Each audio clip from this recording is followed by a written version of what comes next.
So I'm going to rehab. Hey guys, it's Mary Fran from Even Curiouser, and I'm here today with a quick life update, quick channel update. Just want to give you guys some background around what's going on before you see any Instagram stories or any sort of vlogs on my channel. Just, you know, so yes, I am going to rehab, but I'm going to a physical rehab program for complex regional pain syndrome at the Shirley Ryan Ability Lab.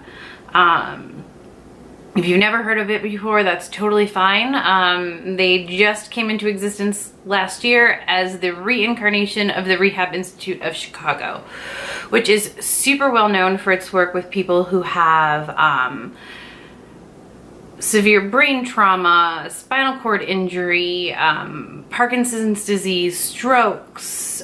They work a lot with migraine patients, people with severe disabilities. But what they also have that maybe a lot of people don't realize is they have a pain management practice. And I suffer from a disease called complex regional pain syndrome, which is a vicious, vile disease that makes my brain interpret every sensory input on my left leg. It makes it think it's pain. So my body is always in pain.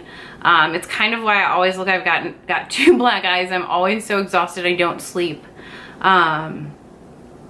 So I am on a ton of meds for it. And this year, after having so many procedures that if I kept up the pace, I would have had one every other week in 2018. I mean, that was basically, it was almost every other week all year, and that's what it was going to continue the rest of the year to maintain the pace, to keep me healthy enough to work.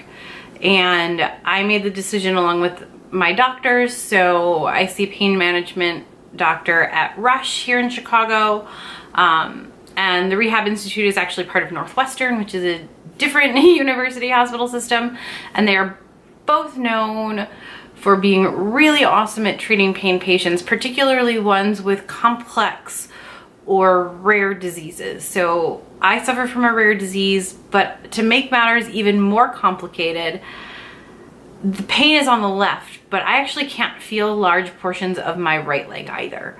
So when I've been in physical therapy, which is something that's actually been proven to help patients with my disease function better, the physical therapists actually have a really hard time. A, it's hard to find a physical therapist who's treated this disease before, and B, it is kind of a conundrum because you treat the two problems like in total opposite ways.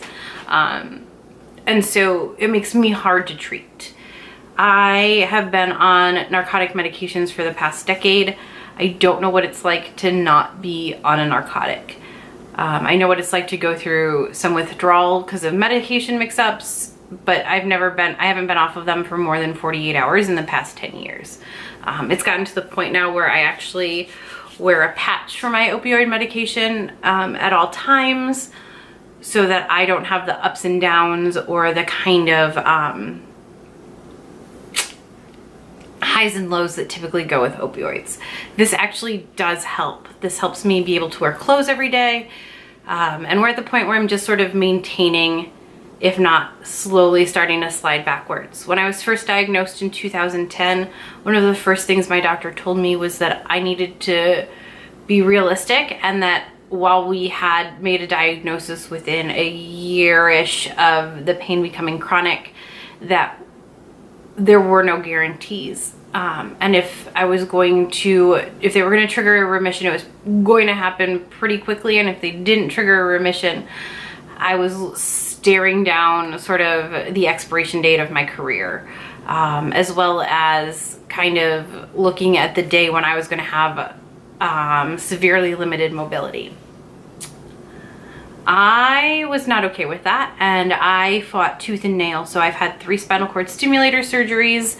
I have tried just about every kind of injection that my insurance will cover. Unfortunately, there are some treatments that my insurance deems too experimental, and that would be like the newest versions of spinal cord stimulators, ketamine infusions, things like that. And when it came this time, it was either figure out a way to pay for ketamine infusions that don't have any sort of proven efficacy, and there's been no longitudinal studies on the safety of continuous ketamine infusion, so doing it regularly. For CRPS, that's like every month to every 3 months, kind of going in for more booster infusions. And the only double-blind study of that type of treatment actually showed a much lower efficacy than clinics tend to claim. So when looking at my options, my insurance will actually cover this sort of physical rehab approach. So I decided that that was the way to go. I was gonna have to take time off of work either way. So I'm taking 1 month off of work. So 4 weeks, no work, no nothing. And I'm gonna basically treat this physical rehab as if it was my full-time job. There's gonna be physical therapy, water therapy, occupational therapy, group therapy, one-on-one therapy, biofeedback, medical evaluations, the whole shebang. So I start Monday morning. I'm really excited about it. I'm going to try and post this on Sunday. So I'll be starting the next day after I post this video. And I am really excited about the potential here. So Rehab Institute of Chicago is super well known for their treatments, what they do for patients. And so now I'm kind of in the position where this kind of program, the side effects are so minimal. The worst that can happen is that it triggers a flare and I'm just in more pain, which is not a particularly dangerous situation. It's uncomfortable and miserable, but it's not the end of the world. Whereas the list of side effects and consent forms that I have to sign every time I do a spinal injection are heinous. Last time I had one, I was sick for a week. I could barely stand up afterwards. 6 months ago, it was this close to needing to go back because I was having a spinal headache. Luckily, I'm stubborn as a... Yeah, I'm just stubborn. Thanks, Mom.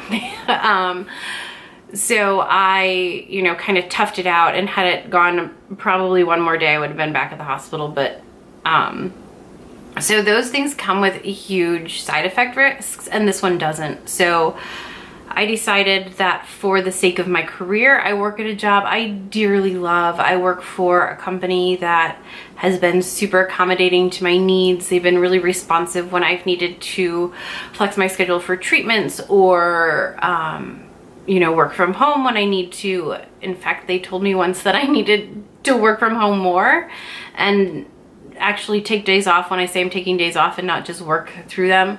But that's another story. So this is kind of me saying I'm not okay with my career having an expiration date. I'm not okay with the day coming when I can't even do a tap class with my mom. That's, basic tap.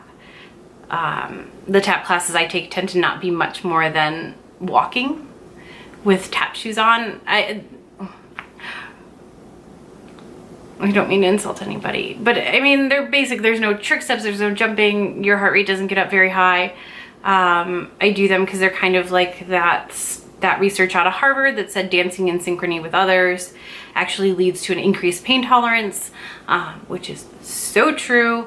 So dancing and staying active actually helps keep the disease spread at bay. So I'm hoping that doing this super guided sort of activity really helps. So over the next month, you are going to see some vlogs that kind of talk about my journey through that sort of experience. Since there's only like 39 of you, I think, are here now. So I hope you don't mind that I share this part of my life. A lot of my friends and family have asked for it, so I will be sharing. If you'd like to follow and you've never followed my channel before, make sure you hit the subscribe button. I don't know why I'm doing this, anyways, make sure you hit the subscribe button or click on my floating head at the end of this video, because I would love to have you around. I do talk about things like makeup, books, food, lifestyle stuff, general advice, maybe, I'm thinking.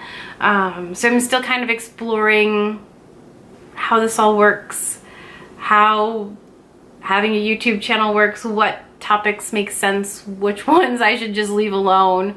Probably should not do makeup tutorials ever again. A, because my audio sucks, and B, because I do things like this with crazy green eyeliner that may or may not look all right, but that's life. So anyways, if you'd like to join me for this journey, make sure you hit that subscribe button. If you enjoyed today's video, or you just want to send me some love and support for my journey, make sure you hit the thumbs up down below.